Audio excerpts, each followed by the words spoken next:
ഈ വലിയ കുടുംബത്തെ നോക്കൂ.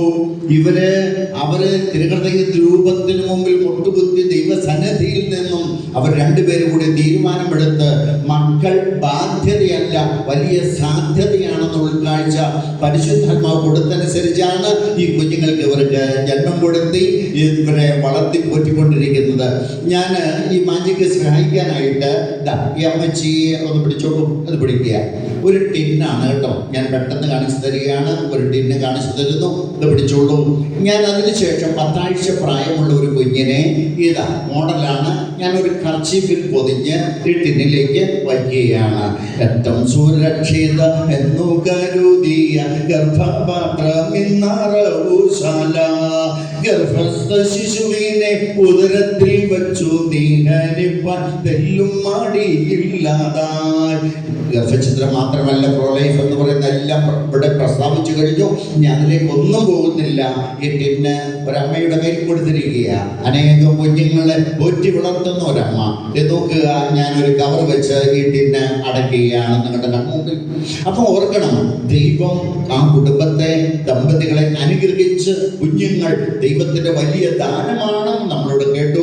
അഭിവന്യ പിതാക്കന്മാരെല്ലാം കാര്യം മനോഹരമായിട്ട് പറഞ്ഞു കഴിഞ്ഞു. പ്രിയപ്പെട്ടവരെ ഒന്ന് ഓർക്കണം കേട്ടോ, ശ്രദ്ധിച്ചു കൊള്ളുക. ജീവൻ മനുഷ്യജീവൻ ദൈവം നൽകിയ ദാനമാണ്. ജീവനെ കൊന്നു നശിപ്പിക്കാൻ ആർക്കാണ് ഇവിടെ അവകാശം? മോളി കവറിങ്ങെടുത്തേ. അങ്ങനെ പിടുക്കി. അപ്പൊ ഞാൻ എടുത്ത കവർ നിങ്ങളെ കാണിക്കുന്നു. അതിനുശേഷം ഇതിലേക്ക് ഇട്ട 10 ആഴ്ച പ്രായമുണ്ടെന്ന് പറഞ്ഞ മോഡല് ഞാൻ എടുക്കുക. പ്രിയപ്പെട്ടവരെ, 10 ആഴ്ച പ്രായത്തിൽ ആ കുഞ്ഞു വേണ്ടെന്ന് വെച്ചിരുന്നെങ്കിൽ ഇങ്ങനെ ഒരു സുന്ദരിക്കുട്ടി ഉണ്ടാകുമായിരുന്നോ ഈ ലോകത്തില്? ഉണ്ടാകുമായിരുന്നോ?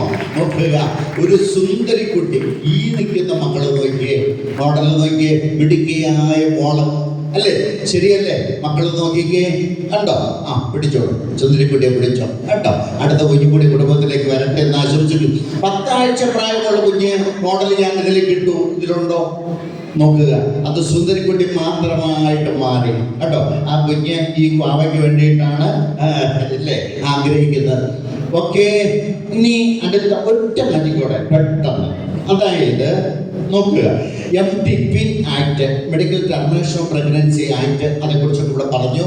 ഞാൻ അഭിവന്യ പിതാവ് കഴിഞ്ഞ ദിവസം കാണിച്ചതാണ്. അഭിവന്യ പിതാവ് ഒരു കോപ്പി ഇതിലേക്ക് ഇടുന്നു. അഭിവന്യ പിതാവ് ഒരു കോപ്പി ഇതിലേക്ക് ഇടുന്നു. ഇതിലിട്ട MTP ആക്ടിന്റെ കോപ്പിയാണ്. നോക്കുക കേട്ടോ, അഭിവന്യ പിതാക്കന്മാരാണ്. Okay, thank you very much. Okay, ഇത് നോക്കുക പിതാക്കന്മാരെ, നമ്മൾ ഇതിലേക്ക് ഒരു കോപ്പി ഇട്ടു. MTP ആക്ട് അത് ക്രൂരമായിട്ടുള്ള നിയമമാണ്, പൈശാചികമായ നിയമമാണ്, വഴിപിടച്ച നിയമമാണ്. ആ നിയമം മൂലമാണ് ഇവിടെ പറഞ്ഞതുപോലെ കോടിക്കണക്കിന് കുഞ്ഞുങ്ങൾ കൊല്ലപ്പെട്ട് കഴിഞ്ഞു എന്ന് പറയുന്നത്. ശബ്ദിക്കാൻ ശേഷിയില്ലാത്തതാ കുഞ്ഞിന്റെ ശബ്ദമായി തീരുവാൻ ഞാൻ ഇന്നീതാ.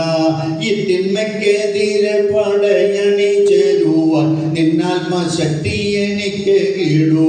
ഞാൻ വീണ്ടും നിങ്ങളുടെ കൺമുമ്പിൽ തന്നെ ഒരു കവർ വെച്ച് അടയ്ക്കുന്നു. നോക്കിക്കൊള്ളുക, MTP ആക്ടാണ് ഇട്ടിരിക്കുന്നത്. ഒരു കവർ വെച്ച് അടച്ചു. പ്രിയപ്പെട്ടവരെ, കത്തോലിക്ക സഭ മാത്രമാണ് ഇതിനു വേണ്ടി ശബ്ദിക്കുകയുള്ളൂ. അതുകൊണ്ട് സഭയോടൊത്ത് പ്രൊലൈഫ് പ്രവർത്തനങ്ങളിൽ നമ്മൾ സജീവമായിട്ട് നിന്നാൽ ഇതുപോലുള്ള പൈശാചിക ശക്തികളെ നിയമങ്ങളെ ഇല്ലാതാക്കാൻ കഴിയും. അതുകൊണ്ട് ആ ആക്ട് ഇല്ലാതായാൽ എന്ത് സംഭവിക്കും എന്ന് ഞാൻ ഇതാ കവർ വീണ്ടും എടുക്കുന്നു. ഞാൻ അതിനുശേഷം അഭിവന്യ പിതാവ് ഈ ഇതിലേക്ക് ഇട്ടിരിക്കുന്നത് ഒന്ന് എടുക്കും, നിങ്ങളെ കാണിച്ചു തരും. അപ്പോൾ മനസ്സിലാക്കുക, ലക്ഷം കുഞ്ഞുങ്ങൾ ജീവിക്കും. MTP ആക്ട് ഇതിലേക്ക് ഇട്ടിരുന്നു. അഭിവന്യ പിതാവാണ് ഇട്ടത്, ഇതിലില്ല എന്നുള്ള കാര്യവും ഓർക്കുക.